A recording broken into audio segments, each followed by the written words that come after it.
And Big wasn't there during that time. Big was there. Oh, he was there. Yeah, and he wrote his rhyme. Contrary to what people say, he didn't need pen or paper.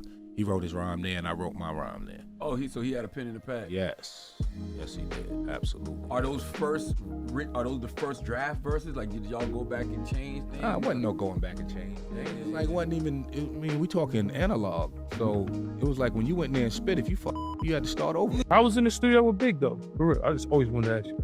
Illest nigga. Sometimes I got it. He wrote on papers. I have like a quarter of smoking line optimals. That verse, I got the other on paper. Can I buy that? Wow. Hell no. Yo, I can't lie to you. I was with Biggie when he did Hypnotize. Look at he was that. writing on paper. I was with. If you ask most hip-hop fans, Biggie Smalls, Notorious B.I.G. is gonna be in the top 5 greatest of all time.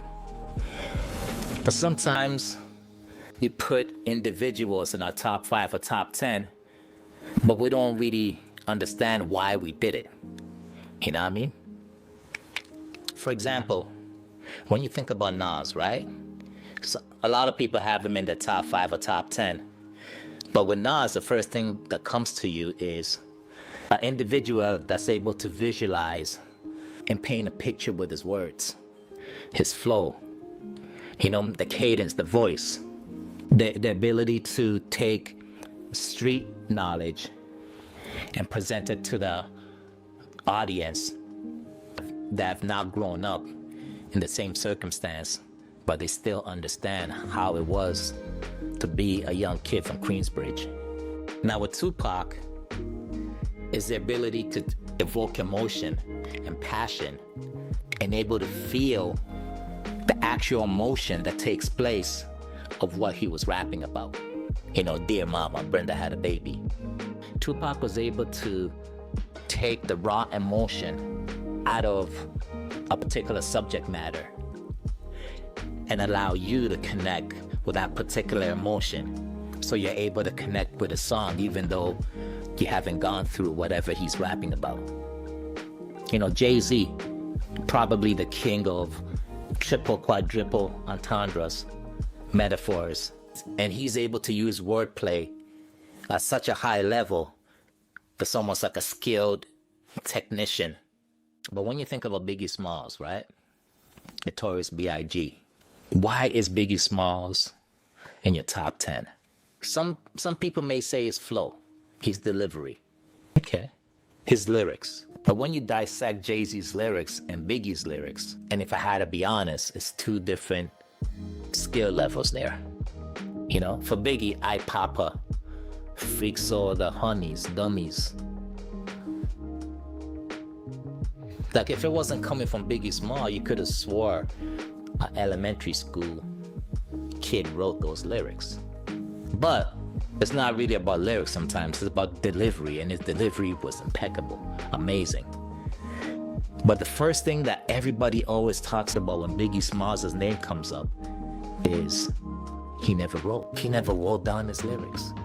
And people assume what that means is everything he spit was off the dome. It's all freestyle. So if you think a person is freestyling everything he's writing, even them, you give him a hall pass for subpar lyrics.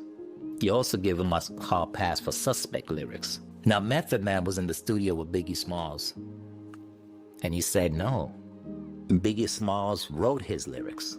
And he wrote his rhyme, contrary to what people say, he didn't need pen or paper. He wrote his rhyme there, and I wrote my rhyme there. Oh, so he had a pen in the pad. Yes, he did, absolutely. Are those? Jada Kiss was in the studio with Biggie Smalls. Biggie Smalls wrote his lyrics. He wrote on papers. I have like a quarter of smoking line optimals. That verse, I got the other on paper. Can I buy that? Wow. Hell no. Fat Joe was in the studio with Biggie Smalls, and Biggie Smalls wrote his lyrics. I was with Biggie when he did Hypnotize. Look at he was that. writing on paper. I was with. On paper. On paper.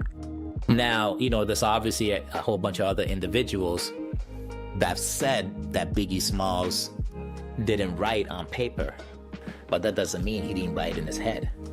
You're writing in your mind. You take away the pen and pad, But now, since you have a great memory, you're able to memorize what you want to say. And if somebody gives you the beat prior to that, or if you have the beat running for a couple of hours, with repetition, you're able to memorize 16 bars. So by the time you're able to go in the booth, nobody's seen you write down anything because you're writing it in your head. And one of the individuals I used to do that quite often and very extremely well was Styles P. P could go to sleep. He's the ill. P could turn off the light, put the beat on, take a nap, and wake up with the verse. That's ghost. That's the ghost for real.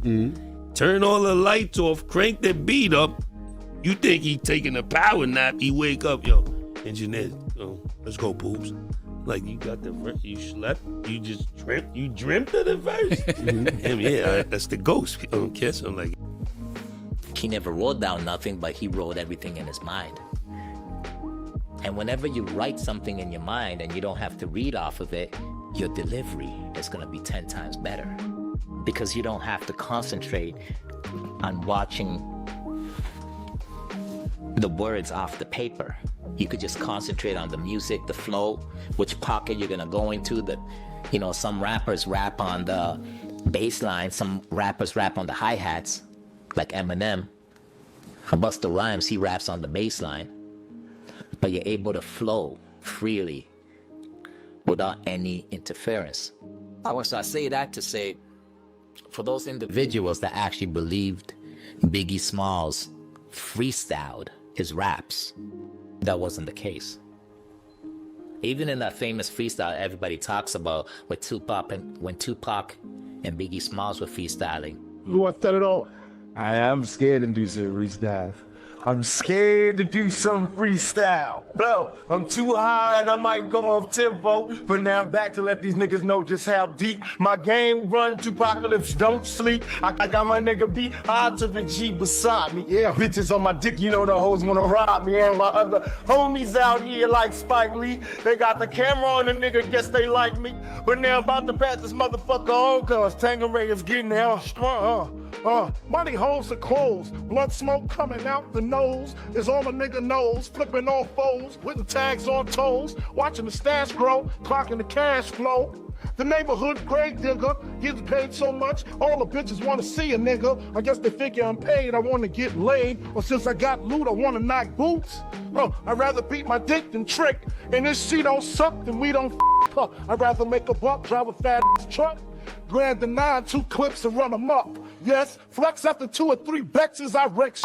What the f*** you expected? A fly guy? Well, f*** it, I'm a high guy. From Bed-Stuy putting the swelling on your eye. Your nose even, when I choke you, you stop breathing. When police come, I'm leaving. Peace and love. Here we go.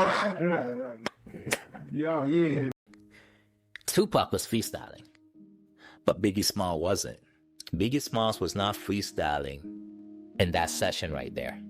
And the reason why we know this is because those same bars and those same lyrics prior and later on were found on 2 songs that Biggie had released after and written before. So that wasn't off the dome freestyle.